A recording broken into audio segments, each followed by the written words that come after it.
அன்பு நண்பர்களுக்கு வணக்கம். நான்மணிக்கடிகை பதிவேற்றம் 73 செய்யுள் 71. ஊழியும் ஆண்டு எண்ணி யாத்தன யாமமும் நாழிகையானே நடந்தன. தாழியா தெற்றென்றார் கண்ணே தெளிந்தனர். வெட்கென்றார் வெண்சொலானின் பின்புரிவர். ஊழிகள் என்பது ஆண்டுகளால் கணக்கிடப்பட்டு கழிகிறது. யாமம் நாழிகையால் வரையறுக்கப்பட்டு கழிகிறது.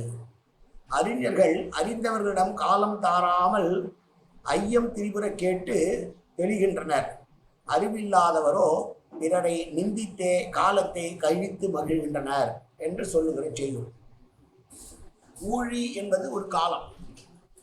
இத்தனை ஆண்டுகள் வந்தால் ஊழி ஆகிறது என்று கணக்கிடு ஆண்டுகள் கழிந்தவுடனே ஊழியும் வந்து முடிந்து போகிறது. யாமம் என்பது நாழிகைகளை வைத்து கணக்கிடப்பட்டு அந்த நாழிகை முடிந்தவுடனே யாமமும் முடிந்து போகிறது. அறிஞர்களாக உள்ளவர்கள் கேள்விகளை கேட்டு ஞானம் பெற்று தங்களுடைய பொழுதை கழிக்கின்றனர்.